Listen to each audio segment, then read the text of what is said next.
साबुदाण्याची खिचडी करत आहोत। हे साबुदाणा मी 4 तास भिजवून घेतलाय। एक बटाट्याचे काप करून घेतलेत असे चपटे तळण्यासाठी।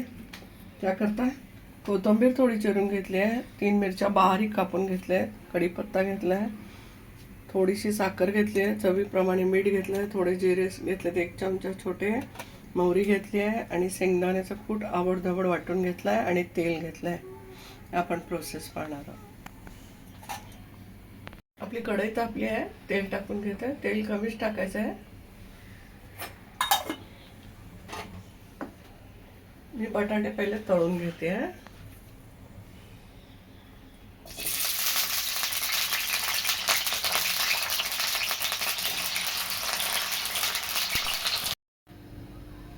आपण बटाटे तळलेले काढून घेतले।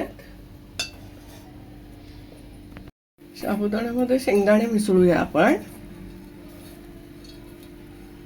आता आपलं तेल तापलेलं होतं, प्रोसेस पाहणार आहोत।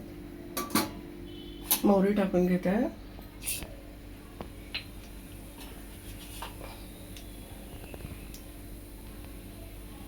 जिरे पण टाकते,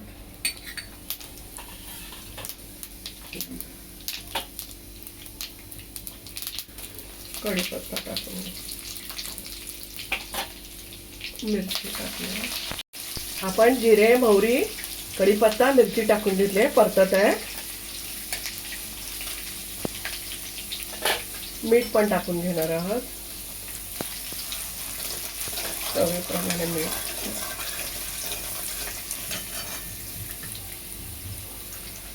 बटाट्याचे काप पण टाकून घेतले।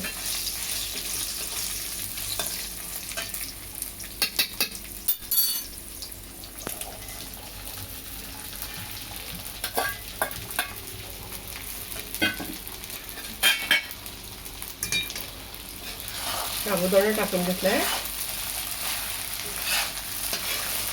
व्यवस्थित परतायचं आहे।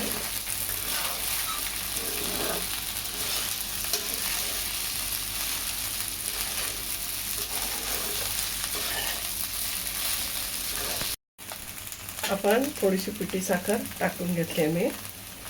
तुम्हाला टाकायची नसेल तरी चालेल, मला आवडते तरी टाकावं। कोथिंबीर घेतली आहे,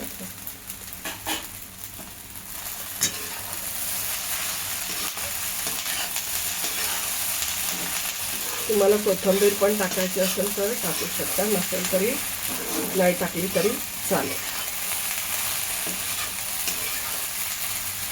आपली खिचडी रेडी झाली आहे, आपण सर्व करून घेणार आहोत। आपण साबुदाणा खिचडी सर्व केलेली आहे। मस्त खा, स्वस्त राहा, आनंदित राहा, लाईक करा, शेअर करा, सबस्क्राईब करा। धन्यवाद।